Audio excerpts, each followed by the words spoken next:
webinar by SMJFL official partner Options Consulting Group. Thank you for all joining us here today and for joining the SMJFL and Options Consulting Group. My name is Genevieve Thorpe and I'm the marketing coordinator at the SMJFL. Before we get started, I'd like to acknowledge the First Nations people, the Bunurong people, the traditional custodians of the land on which we gather today. We pay our respects to their leaders, past, present and emerging, and extend that respect to Aboriginal and Torres Strait Islander peoples here today. Just to let you all know before we get started as well, that this webinar is being recorded to broadcast at a later date. First, a little bit of a background about OCG before I hand over to Rupert, Chris and Jonathan. So OCG have been partnered with the SMJFL since 2015 and are vital contributors to assisting club development with their continued support of the annual SMJFL Club Conference. You would have seen OCG were the sponsors of round 8, and all SMJFL teams had a player or group of players recognised as the OCG Play of the Day who demonstrated sportsmanship, care for their teammates and selflessness for the betterment of the team. OCG have also overseen the recruitment of 8 SMJFL staff since the inception of the partnership, including SMJFL Chief Executive Officer Sarah Lowe. We're thankful to OCG and Principal John Gilbert for their support of our clubs over the years, particularly over the challenges the COVID-19 pandemic has presented. Now I'd like to hand over to the OCG team, Rupert Condon, Chris Ralph and Jonathan McComb. Thanks, Genevieve. Got a bit of a tech issue on Rupert's side, so I'll take the intro just for now. So we may as well just jump straight in. So between myself and Chris, Leadershifts, pretty interesting term that I'm seeing popping up on the screen here, Chris. Might as well start right at the start. What are these key shifts that you're seeing? Okay, thanks, Jonathan, and happy to be involved with the SMJFL, obviously, and having this chat today. Look, the title, a couple of things about the title. I think the reference to Leadershifts is because, you know, sometimes what we hear and see over the last 12 months, 2 years in response to the pandemic is this kind of, I'm going to say over-publicisation or this sort of, this sort of concern about overreaction that the world has completely changed in terms of the world at work. I think when it comes to leadership, what's probably a better description is that, the goals of leadership haven't changed. Leadership at an individual level has always been about being able to develop that sort of relationship based on reciprocity where, from an employee point of view, your desire to have support, development, recognition is being met. So from your point of view, it's a good relationship. And from those that lead you, they're seeing value in terms of your engagement, your alignment, your contribution to the business.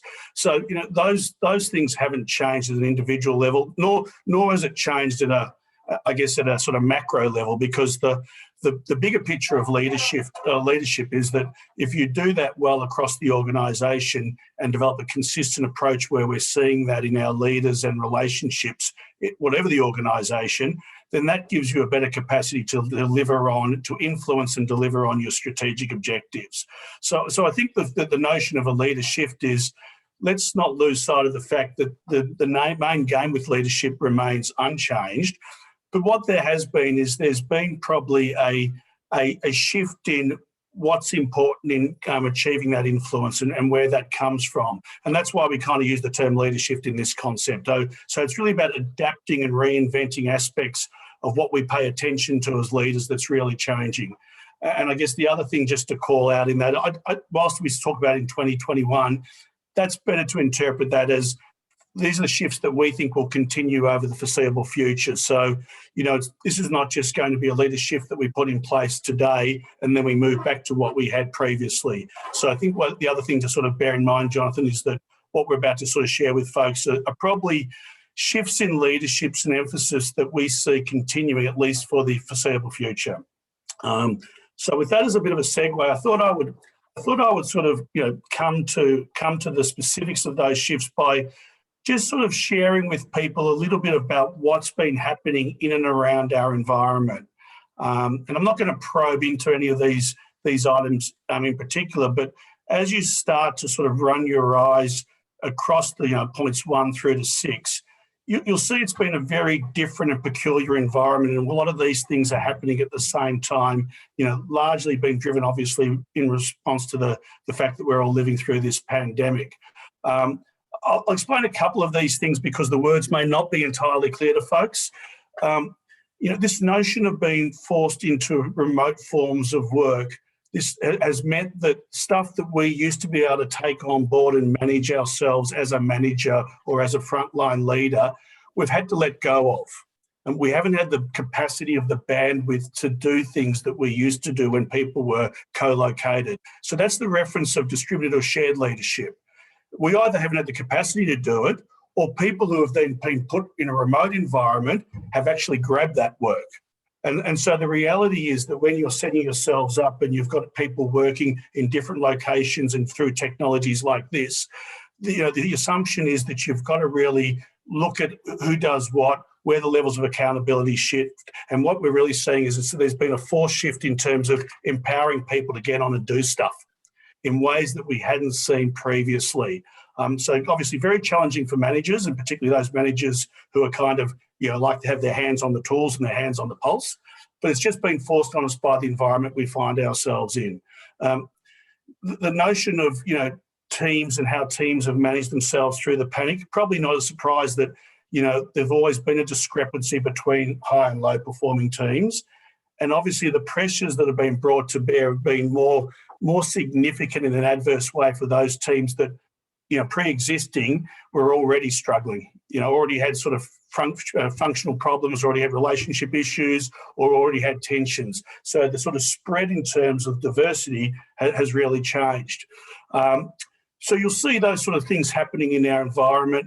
The point about point 6, that the impacts vary significantly. I think that's really that great quote of, we're all in this together, but we're actually experiencing it a different way. And again, just reflect on your own family units, your own clubs, potentially, for those people in clubland. A lot of how we experience, what goes on will come back to the quality of the strength of our relationships, be those at work or outside of work. And those that have had really strong relationships have been able to rely on those relationships through the past 12 months. Those that didn't have the strength in those relationships at work or outside of work have struggled and felt isolated. No surprises there, perhaps. Those people who live in domestic environments which are high density, in other words, you're caring for older people, you've got a lot of children, lots of members of the family, very small accommodation. Clearly, the pressures of setting up a home work environment is a lot different in that to those people that live in 3-bedroom apartments and sort of live by themselves and don't have those other dependencies or pressures involved. So again, we can't make assumptions that what I'm experiencing, other people are experiencing. And that's something that actually has been very challenging for people in leadership roles. And I guess in terms of coming back to the question you asked 5 minutes ago, but the question you asked around, so what are the leader shifts? I think there's really 2 things that are happening for people in leadership roles in workplaces. And the first is that we've got to look at these things together, which is why there's a little bit of a jigsaw piece. We've got to really look at, well, what does this mean from a capability plan? Because the organisation I'm leading looks and feels different. And the people that we're leading are experiencing things that are different. So what does that mean in terms of our capability set? And I guess the second is, what are we doing to really actually help people work through some of the psychological challenges and really maintain a productive and healthy level of engagement when it comes to their experience in the workplace and the organisation? And we can't take it for granted that people are going to come to work with that healthy mindset, which we might have been able to take for granted in previous periods. So again, these are the sort of 2 things that we need to really pay attention to. And I guess the challenge is easy to call them out individually, but how do we do that together? So, in my mind, they're the 2 things, at least the areas of focus where we're seeing significant shift in leadership attention and activity. I start with the capability plan. And this is sort of drawing on work that existed way before the pandemic, just for folks.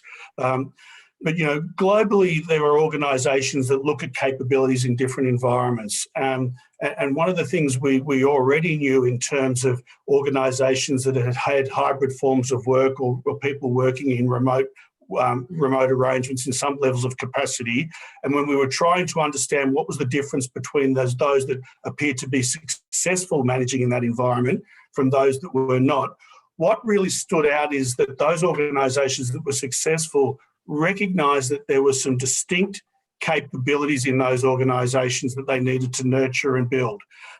There was a distinct capability around helping individuals be able to work remotely. Working remotely is different than working from the coffee shop from time to time or working from the airport from time to time. Working remotely is actually independently setting yourself up to be productive and working from a remote location, which is not a central office. And that there was, not everyone was born to do that or naturally disposed to do that. So when we're in those environments, what does that look like and what do we need to do to make sure that everyone in the organisation is basically setting themselves up to be productive where they're working from in their remote location? Secondly, we know, and again, not surprised, that people we are social animals. And we see it, we read it time and time again. We thrive on tribes. Whether we know it or not, 80% of our mental bandwidth in work, away from work, is always geared towards trying to build relationships that will protect and support us. For those people that like to get into the sort of the neuroscience of things and the way the brains work, we go back to our hunter and gatherer days, and a lot of this gets explained by the fact that in terms of our capacity as a species to survive, we only survive because we can work together. Because individually, we're not the sort of most robust animal that lives on the Sahara in those terrains. We know when you examine the brain that when people feel isolated, their brain activates in the same way as if they're physically being cut and hurt. And so isolation, with the pain we feel for isolation, is equivalent to the same pain triggered when we're physically being, hurt ourselves. So working relationship is really, really important. And, the proximal things that come from physical interaction and connection and physical touch and sensation that we learn and experience as children growing up from our parents, we also get as adults when we come together in tribes, through our local football clubs and netball clubs, when we come to our workplace.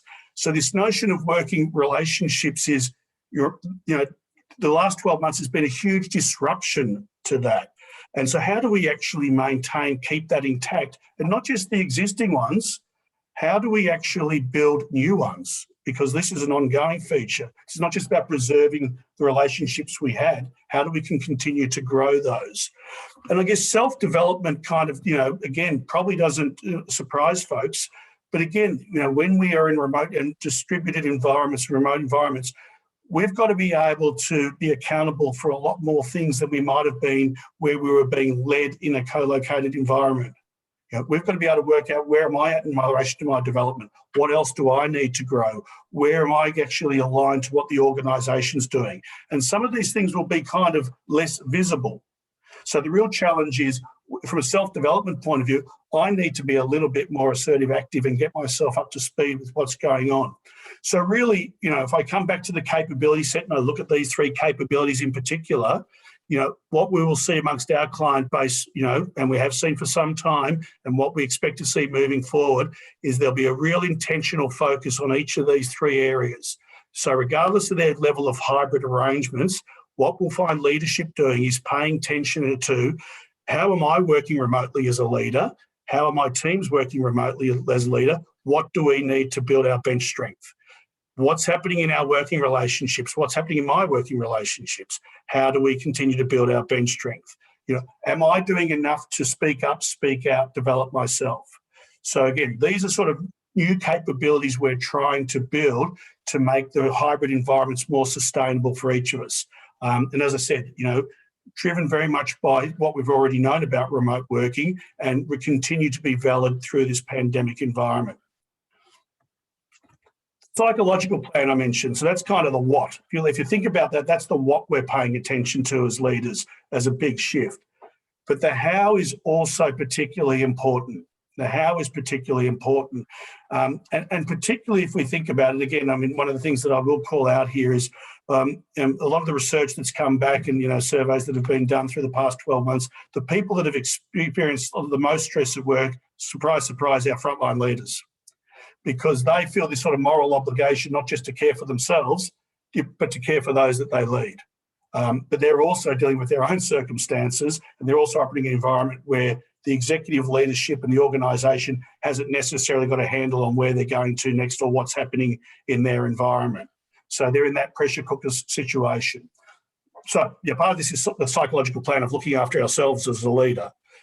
But more importantly, how do I actually build those capabilities, but do it in a way that I'm actually engaging individuals in the discussions and we're doing this together? And I guess then the caution is, how am I making sure that as a leader, I'm not trying to fix other people's problems and create dependency on me?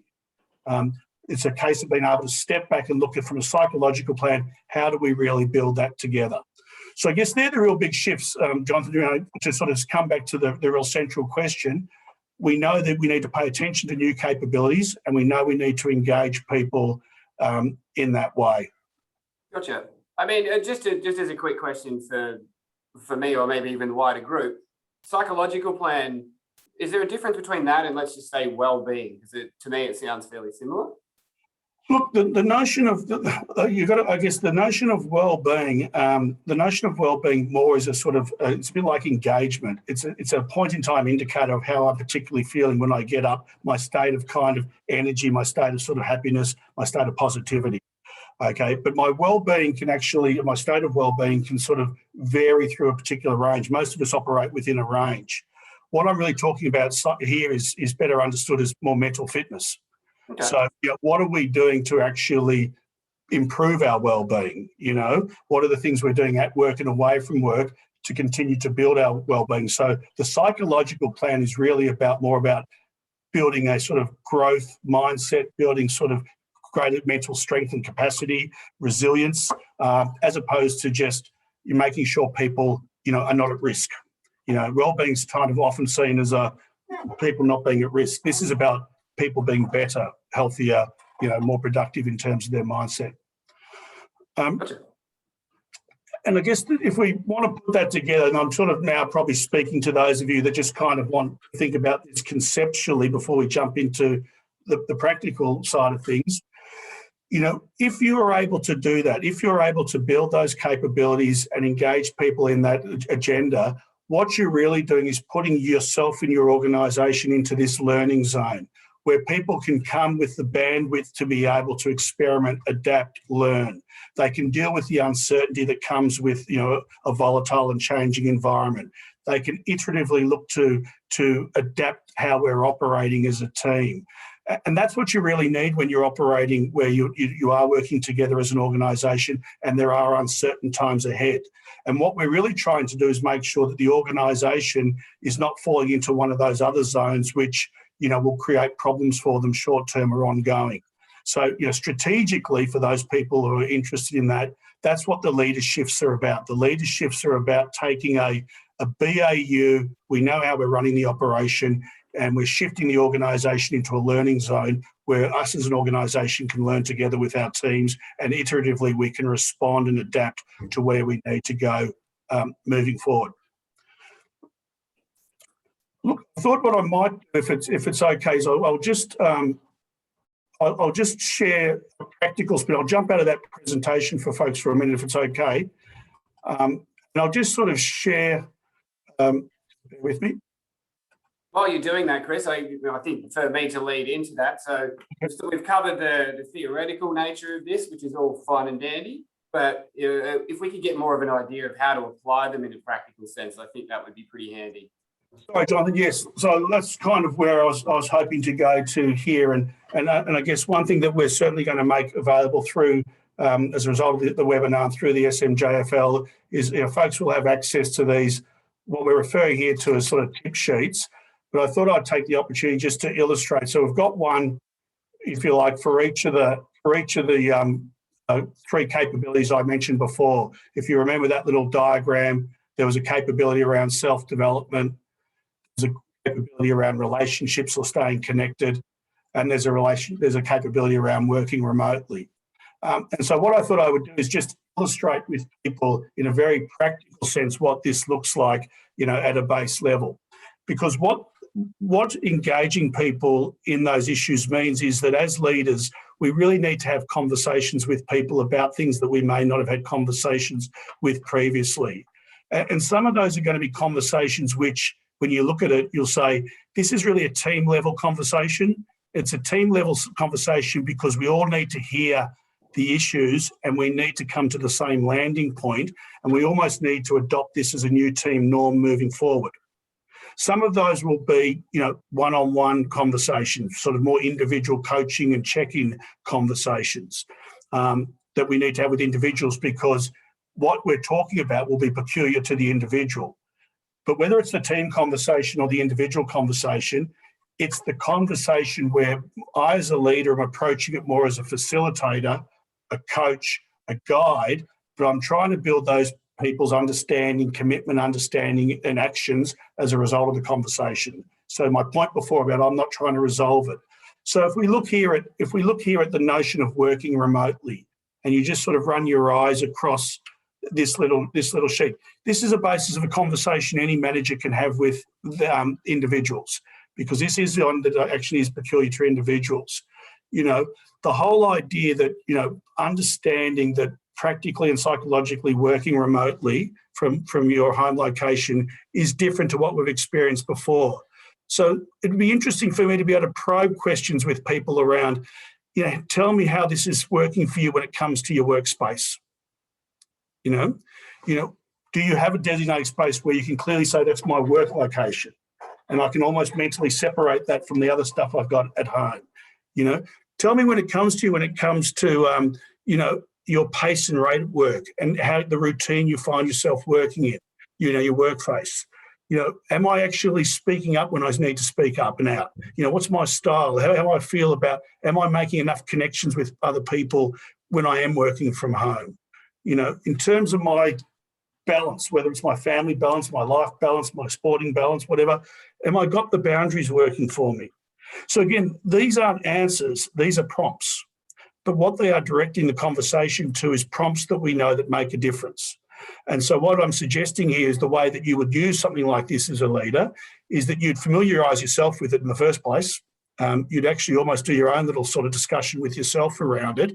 But then you can use this very much as a conversation sort of reference point for you and your team. And you'll see in the little call-out box, we've got yourself these little ask yourself prompts. So what you've got here is, what are the things we should be thinking about, and what are some things we might want to explore? And this is not the one conversation. The other point, this is not the one conversation. I may be talking to Jonathan about workspace today. I may be talking to him about his style in 2 months' time.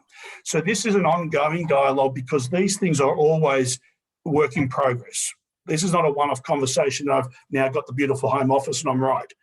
These will always be issues in these areas we need to consider. So Jonathan, what you got here from a practical point of view is encouragement around having the dialogue, but having a very structured dialogue, be that around working remotely, staying connected, and or self-development. And hopefully the folks just get a sense from that little role play about, how you use a sheet like that and how you can bring that conversation to life in a practical sense.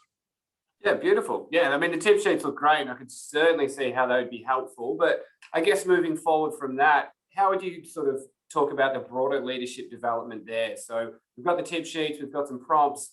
What are your ideas around that broader sense of leadership? You're asking a lot of questions, Jonathan. Even on your toes. A lot of challenges for one morning.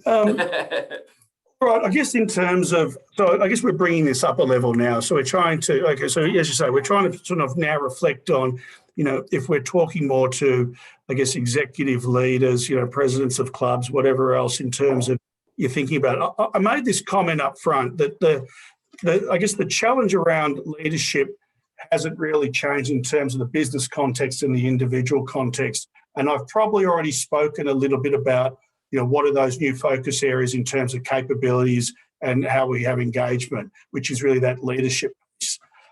I think what we're really saying is that what we've always known is that good leaders are able to draw on a number of things to really be influential and to be productive. You know, the best leaders are not playing off just a one wood. You know, they can use their irons, they can use their putters, they can use all that, and they use it in balance. You know, and I guess what we're seeing from a development point of view is, you know, people will have the positional authorities they've had. You know, they'll have the technical know-how they have, and those things are legitimate and are good sources of influence used in the right way. Relational status is where development probably needs to go, because what we're talking about here, if you think about, we're asking leaders to really position themselves to be more of coaches, more of, you know, facilitators, to really be, you know, more caring of their people, to help deal with well-being issues and build mental fitness, and to engage people, probably in ways that traditionally most managers, leaders may have only done to a point. So I think if we're just mud mapping it, I think the development challenge generally is we want to build our bench strength in terms of the relational intelligence and smarts that our managers and leaders have. They can still use their positional authority, technical know-how, but that's what we want to do. And again, you'll see I love my little mind maps or my little sort of schematics. But I think what that means is what we really want to do is encourage more people to become more collaborative as leaders. And for folks to just understand what you're looking at here, you're looking at this sort of matrix which looks at the level of cooperation or engagement across the bottom and how assertive I am as a leader. And you'll probably all know in your own organisations, leaders kind of can fall into a number of different buckets. We can all know those leaders who are dictators, you know, who just wanted to get on and get out and do what I tell you to do, and there's very little conversation in and around it, you know, because they sort of knew the answer and they just used their authority. Well, we don't want those at the moment. You know, we want, and those that are those, we want to see them shifting from left to right. We know there are some people who are actually, you know, really don't engage in their leadership work. They see it as kind of ancillary to what they're there to do, even though they're technically leaders. So they're sort of missing in action. We want them to become more active. You know, we know there are people that sort of get held hostage by their teams and they almost forget the corporate agenda, that they're there to deliver a business outcome. So I guess what we're really trying to do is, no matter where people are starting, we're trying to get them to become, you know, more assertive and also more engaging.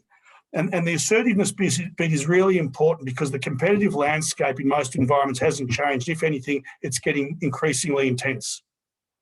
So everyone's going to need to improve while we do these capability builds and while we engage people. That's not an end in itself. The end is that doing those things well drives our business performance and allows us to be successful, adapt, more agile in our environment.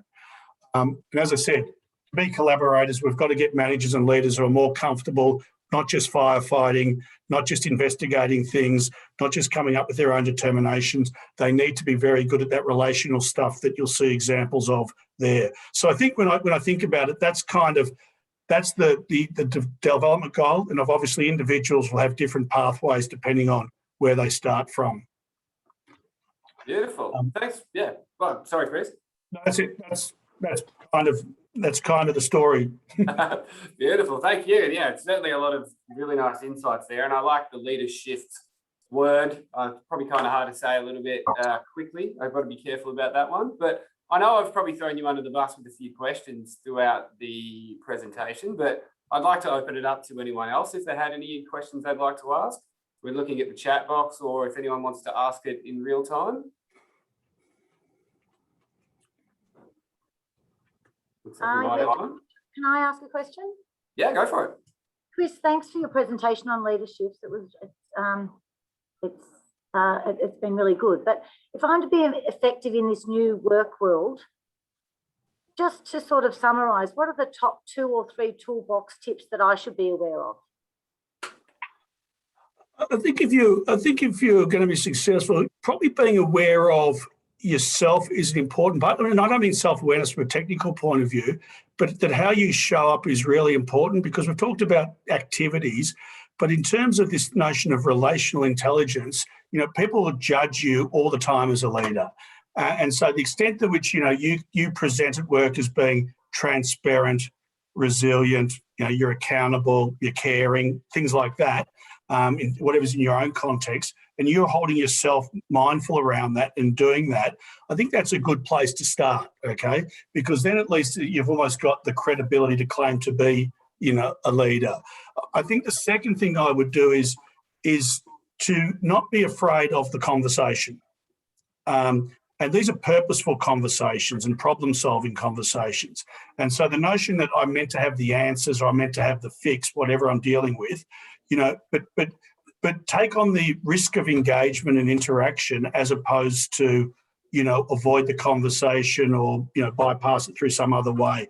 People really appreciate honest conversations in that respect and purposeful conversations. And I think the last thing is to actually not over-engineer it, and also not to put unrealistic expectations on yourself in terms of where you get. If this is an iterative process, this is a daily grind, this is that sort of, notion of, so that, no one's judging you externally or expects us to all have the answers or be perfect around this. But if we've been intentional about doing it and we're consistent and we're paying attention to it, then I think we tick the 3 boxes in terms of that question there.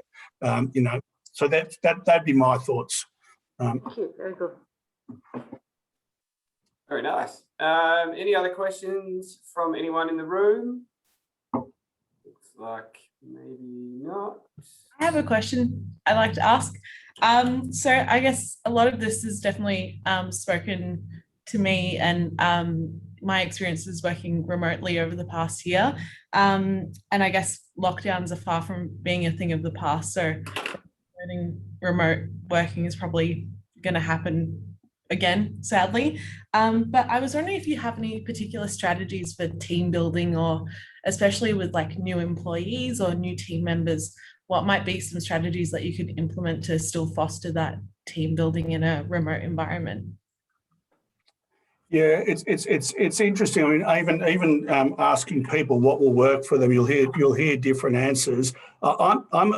I'm a big fan that, team building in a genuine sense comes from actually getting better at business and solving problems and taking on challenges. So I keep coming back to engage people in those issues. I also think that face-to-face should not be underestimated. And I think the opportunities to collaborate, regardless of these tools and environments, in my mind, if we're doing serious collaborative talk and we're having conversations, we're trying to reach consensus and understand points of difference and see what's going on and work on our big issues, well, we come together for those conversations. And that's as much team building as let's go to the pub or let's go on a picnic or let's have a Zoom party, because people then see there's authenticity and genuineness in that. And so I think there's a real sense of making that part of the norm as well, and different modes for different requirements. Coordination, checking in and all that fine through here, really tactical, what are we doing in serious business discussion or improvement, that's where we might have to come together and we'll find opportunities to come together. So I think that's important, because what happens for people is if they're engaged in stuff that's seen to be making a progress on things, they build confidence in the relationships that they have.